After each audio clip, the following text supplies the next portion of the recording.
Bienvenue dans Drug and the City, le podcast qui propose une autre perception des addictions. On va au-delà du produit, explorant une approche axée sur le bien-être. Drogue, 50 nuances de punition et d'interdit. Nous avons délibérément choisi d'explorer cette thématique dans le premier épisode, car la politique répressive et punitive adoptée depuis près d'un siècle dans notre pays a profondément influencé notre perception des addictions. Pour envisager les assuétudes dans une perspective du bien-être, il est impératif de comprendre les origines de cette politique, ses conséquences et d'explorer des approches alternatives. Pour explorer cette thématique, nous avons été interroger Edgar Schutz, rédacteur en chef de la revue Drogue Santé Prévention et chargé de projet chez Prospective Jeunesse. Edgar Schutz, pourquoi est-ce qu'on interdit et on punit ? Vous voulez vraiment une vraie réponse ? C'est qu'on ne sait pas. On interdit et on punit parce qu'on a toujours fait comme ça. C'est le seul argument pour le faire, parce que toutes les recherches montrent que ça ne fonctionne pas, d'un point de vue de consommation, d'un point de vue de santé publique, d'un point de vue de maintien de l'ordre, mais simplement depuis plus d'un siècle, on a en Belgique célébré, commémoré le centenaire de la loi de 1921 qui met le champ des drogues dans le droit pénal, et ça ne fonctionne pas. Donc l'idée à la base était au fond une idée de contrôle des populations marginales. Il y a beaucoup de liens qui sont plus établis aux États-Unis qu'en Union européenne, mais entre les politiques de répression en matière de drogue et les contrôles des minorités ethno-raciales. Le fait est que les arguments qui sont avancés en matière de sécurité et de santé publique ne tiennent absolument pas. Donc je peux dire pourquoi on dit qu'on interdit, mais je ne peux pas dire que ce sont des bonnes raisons, parce que si on prend au sérieux les raisons pour lesquelles on prétend qu'on interdit, ça ne tient pas 2 secondes face à l'analyse des faits. Quelles conséquences cela a-t-il sur les personnes qui consomment et les professionnels de la santé ? Elle a des conséquences essentiellement néfastes. Elle rend quasiment impossible une politique de prévention, puisque, je sais pas moi, en matière d'alcool, vous pouvez assez facilement et légalement vous faire aider, puisque la consommation d'alcool n'est pas pénalisée. En voulant vous faire aider par rapport à des problèmes de consommation d'héroïne, de cannabis ou de cocaïne, vous admettez avoir un comportement délictueux, et donc ça rend légalement impossible toute politique d'aide. Ça pénalise les politiques d'aide aux personnes dépendantes. Bon, bien sûr, il y a dans les marges, le secteur, heureusement, arrive à quand même faire ce qu'il peut, mais il pourrait beaucoup plus si le cadre qui était proposé n'était pas un cadre répressif. Et on voit ça au Portugal, qui a décriminalisé il y a longtemps, où les politiques de réduction des risques et de santé publique sont beaucoup plus efficaces. D'autre part, et c'est lié à la première raison, le principal effet est un effet de stigmatisation. Or, on sait bien que la stigmatisation a été reconnue, il y a peu, mais a été reconnue comme un déterminant de santé, et que donc une personne, en raison de ses préférences sexuelles, de son origine ethnique ou de son rapport à certaines substances, peut être en risque très solidement accru quant à sa santé, peut avoir plus de difficultés à accéder à des institutions de soins par des mécanismes d'auto-exclusion. On ne me prendra pas au sérieux, on ne voudra pas m'aider parce que on me catégorisera comme toxicomane. Et cette auto-exclusion n'est malheureusement pas infondée. Il y a encore dans les professions médicales et paramédicales beaucoup de stéréotypes à l'égard des personnes dépendantes. Edgar Schutz vient de l'aborder, la pénalisation se révèle inefficace et est un frein pour mener une politique de prévention. Quelles sont les autres approches possibles et comment cela se passe-t-il dans les autres pays européens ? Pour y répondre, nous avons interrogé Stéphane Leclerc, directeur de la Fédération bruxelloise des institutions spécialisées en matière de drogue et d'addiction. En effet, en interdisant l'accès à certaines substances, les législateurs, d'il y a une centaine d'années, visaient à protéger les citoyens et à réguler l'ordre social. Mais force est de constater aujourd'hui, néanmoins, que ces lois semblent de plus en plus inefficaces, voire contre-productives. En effet, d'un côté, les niveaux de consommation de la population générale dans toutes les classes socio-économiques ont augmenté. Et de l'autre côté, en termes de sécurité, la puissance et la violence des réseaux criminels continuent de croître dangereusement année après année. Donc si on fait ces constats, hélas, décennie après décennie, ces politiques prohibitives ont vraiment des effets désastreux en termes économiques, en termes de sécurité, en termes de droits humains, en termes de justice sociale, en termes de santé publique. C'est ici peut-être ce qui nous intéresse le plus. Ça continue à perpétuer une stigmatisation, une image assez erronée des personnes qui consomment des drogues. Ça rend plus difficile l'accès aux services de soins, ça retarde les demandes d'aide aux professionnels vu que les personnes n'osent pas parler de leur consommation.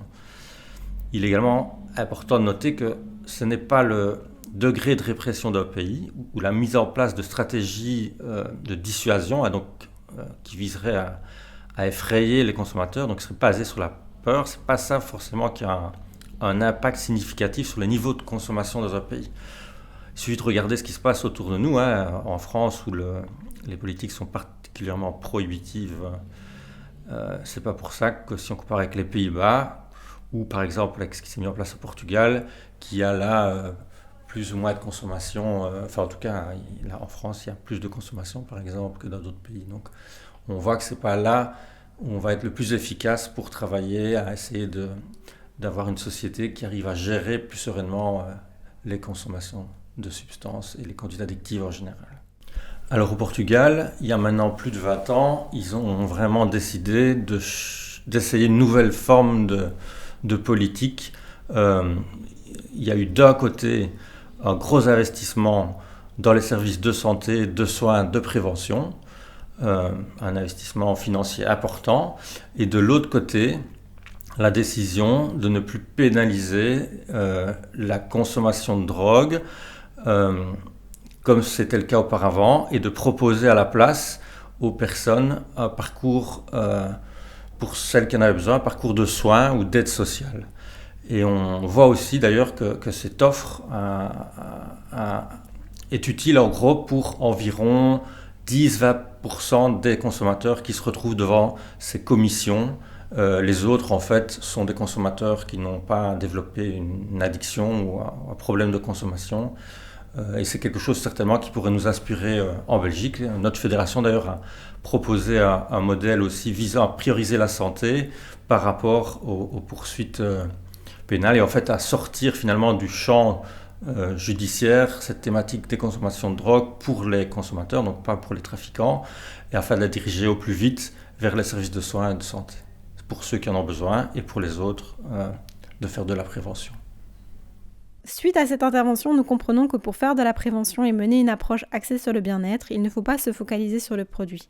Pour quelles raisons ? Federico Di Coco, psychologue et chargé de projet chez Prospective Jeunesse, y répond. Il est important de ne pas se focaliser sur le produit parce que la réponse courte est que dans les situations d'usage des produits psychotropes ou même de tout comportement, le comportement ou le produit n'est qu'une facette de cette question qui est beaucoup plus large. Deux personnes qui, par exemple, utilisent un même produit ne font pas le même usage, n'ont pas les mêmes raisons derrière et ne vont pas vivre les mêmes expériences. Même si, évidemment, il y a des éléments communs, il y a quand même des écarts importants qui tiennent au regard particulier que la personne porte. Notamment, on peut avoir des personnes pour qui fumer un joint, c'est extrêmement calmant et c'est agréable. Pour d'autres personnes, s'il y a un effet calmant, parce que déjà l'effet pourrait ne pas être le même, mais si la personne vit un effet calmant, pourrait se retrouver à ne pas se sentir bien avec cet effet calmant. La sensation des muscles qui se détendent, etc., je ne sais pas, pourrait activer une peur d'être en train de s'évanouir, de par le contrôle, et du coup, paradoxalement, créer de la panique. Chaque usage est aussi l'usage d'une personne dans un contexte. Quand on veut dire contexte, c'est-à-dire un lieu, un ensemble de personnes, une situation de vie, donc large, à quel moment je suis dans ma vie, et ou alors des situations très concrètes, genre est-ce que je suis chez moi ou dans un bar, ou etc. On voit très bien que le produit n'est qu'une facette d'un phénomène qui est fort complexe. Et en tout ça, on est beaucoup en train de parler de qu'est-ce qui détermine l'expérience de la personne qui consomme, dépendamment du produit, de son état personnel, de ses caractéristiques et de son contexte. Mais on n'est pas en train de parler de Par exemple, les consommations d'un point de vue plus sociétal, les usages de produits vus du point de vue de la société et des effets que cette vision de la part de la société produit sur les individus de manière différente. Notamment, on peut parler du racisme. Qu'est-ce qu'il a à faire le racisme sur les consommations de produits ? On sait que des personnes qui vivent une stigmatisation au quotidien, qui vivent un manque d'accessibilité à certains types d'emplois ou qui vivent un regard suspicieux dans la société, en cas d'usage, peuvent se faire contrôler beaucoup plus fréquemment que des personnes qui ne sont pas objets d'un regard raciste. Quel est l'effet de la consommation auprès d'une personne qui s'est fait contrôler beaucoup plus souvent de part de la police, etc., et qui du coup va à vivre toutes les conséquences légales de la consommation d'un produit qui est illégal, c'est qu'il se retrouve avec beaucoup plus d'obstacles dans son parcours de vie et avec beaucoup plus d'obstacles dans la poursuite de son bien-être. Pour revenir à la question initiale, pourquoi il ne faut pas se focaliser sur le produit ? Parce que dans les consommations, il y a beaucoup plus de facteurs qui rentrent en jeu. Au-delà du produit, il y a tous les facteurs de protection et de risque qui concernent l'individu et tous les facteurs de protection et de risque qui concernent le contexte, l'environnement dans lequel cet individu se situe et dans lequel il consomme. Donc, chacune de ces 3 catégories de facteurs peut faire l'objet d'une intervention qui peut se révéler bien plus efficace que de se focaliser sur un produit et sur la prohibition d'un produit. Federico Di Coco vient d'aborder de nombreuses thématiques que nous allons explorer et approfondir dans les prochains épisodes. On se retrouve bientôt pour un nouvel épisode de Drugs and the City.